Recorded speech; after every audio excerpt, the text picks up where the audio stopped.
Hello everyone and welcome back. My name is Mr. Kovalt, and in this video I'm going to be going over the relationship between the standard cell potential and the equilibrium constant. So let's get into this. So let's start with this equation here. So this is the equation that we saw earlier where the standard change in free energy is equal to the negative RT ln of K, where R is the ideal gas law constant, 8.314, and the T is the temperature in Kelvin, and we have the natural log of the K, which is your equilibrium constant. And in my last video, we derived this equation here, where the standard free energy change is equal to negative N. N is the number of moles that are transferred during a redox reaction, the moles of electrons, excuse me. And this is Faraday's, excuse me, this is Faraday's constant F, and that is multiplied by the standard cell potential. So since both of these are equal to the standard free energy change, we can set them equal to each other. So that's what I have here. So the negative NF of E cell is equal to negative RT ln of K.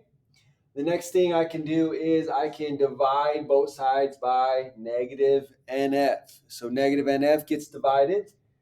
And so here we are left with E cell, which is the standard cell potential, is equal to RT over NF ln of K. So we have this equation now. And so we can simplify this equation to fit with temperatures at 25 degrees. So R is 8.314 joules per mole Kelvin. Temperature we'll have at 25 degrees, so 298.15 Kelvin. And Faraday's constant, 96,485 coulombs per mole of electron that are transferred. And this is the relationship between natural log of something and the log base 10, so that we add that 2.304. So natural log K is equal to 2.303 log base 10K. And so when we add all of these things together and substitute all of this into this equation, we get this equation right here, which I will put a box around because that's an important equation. And so this now, we have an equation that relates the standard cell potential to the log of the equilibrium constant. So now we have a relationship between equilibrium constant and the standard cell potential.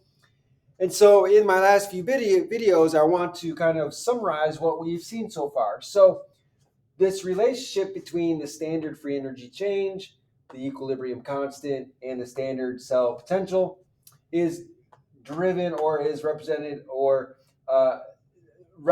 by these three equations. And you'll notice that the relationships between delta G and the fundamental thing that's connecting these is pretty much the delta G, the standard free energy change.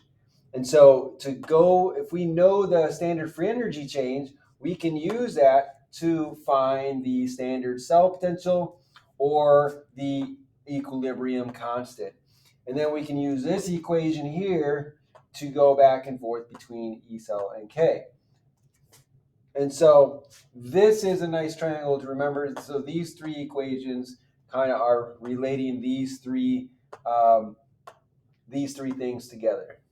So I hope this was helpful. If this was interesting, helpful, mind-blowing, please by all means like my video, share my video with your friends, hit that like button right there, subscribe to my channel, hit that notification bell so you can be notified by other videos. But when you do, make sure you click the all button so you can be notified by all my videos.